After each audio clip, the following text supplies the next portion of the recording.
Okay. Hi, everybody. Hi. This is Cyprian, and I'm Kristen Uppenlotz-Grek of Pilates Home Practice. And I'm going to ask Cyprian a couple of questions about his experience of working with me. He came in during COVID Yes. and was having hip pain. And since then, he has gotten a hip replacement. So I'm going to ask him first what that experience was that brought you to the Pilates studio. I was concerned about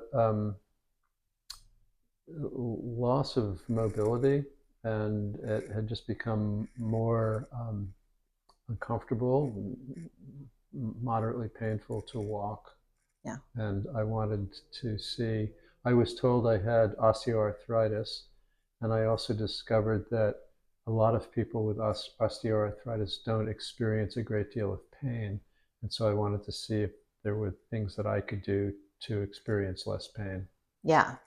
And what was your experience before you decided to have the hip surgery about increasing your range of motion? We worked on application to your playing your instrument and meditation. So from my point of view, you made a huge amount of progress. Mm-hmm. Yeah, I think a lot of it for me was learning what the actual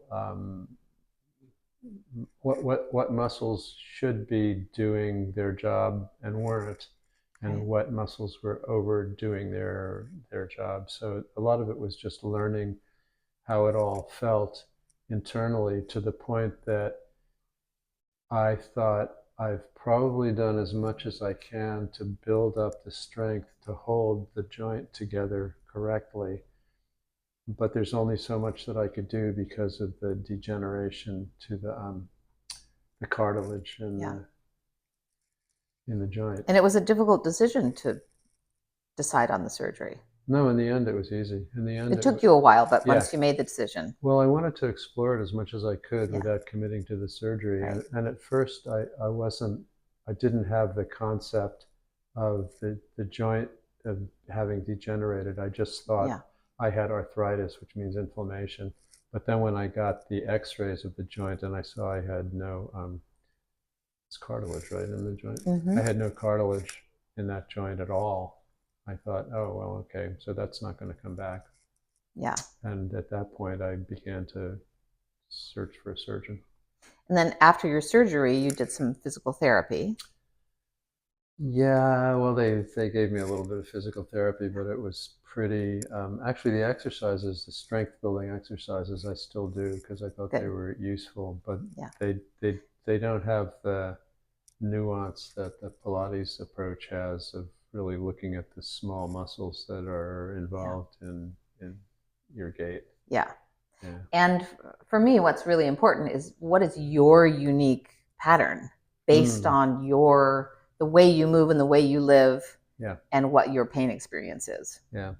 So then do you feel like it was important to have done the work before the surgery? Oh, absolutely. Yeah, as we were saying this morning, my whole experience before the surgery had been sitting in a lazy boy because I was in pain, and then I had the surgery and I went back to the lazy boy. Yeah. Well, maybe I wouldn't have the pain, but I wouldn't. My goal was to have increased, restored mobility, and Right. if I hadn't kind of set myself up to recover in the best possible way, I don't think I would be having that. Yeah. And how important do you think it is to continue working the way that we have after your surgery? Well, I think the more that I can integrate it into my life through the kinds of things that we work on with awareness during walking of things that reset my gait properly, I think that's really important. Whether or not it means, weekly Pilates classes for the rest of my life, I don't know. But for now, it's helpful, and it. Well, and what we emphasize is, can you take this home with you? Yeah. Can you find it in your meditation practice? Yeah. Can you find it when you're playing your fiddle?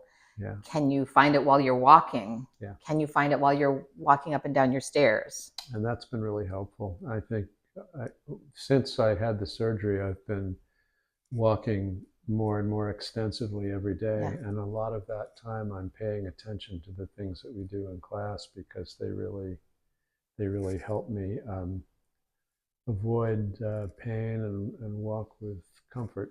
Yeah. So, yeah. And were you surprised that you still had some old patterns, old strategies? What surprised me was that the pain in the right hip, which was the hip where I had the replacement, um, I have no discomfort there. I have more range of motion than I do in the other hip, but the compensations in the other hip then began to show up more vividly than they had before the surgery. So it was like, okay, so I got the right hip all sorted, and now the left hip is Yeah. saying, here's what I was doing to help, and I don't want Right. to do it anymore. Right. Yeah. Well, it's been really an honor to watch your process and to get to be creative with you. Mm-hmm. So thank you for that. It's fun. It's been fun for me too. Yeah, it's definitely been fun for me. The whole learning, I'm curious about lots of things. And Yeah. so the inner exploration was so much more, there was so much more richness there than had I just done, training in a gym or Right. worked with the hospital physical Yeah. therapist. So, Well, I think that's one of the reasons that you've done so well is because you are able to be curious and go to those difficult spots. mm-hmm. Yeah. All right. The last question is, would you recommend this work and would you recommend working with me specifically?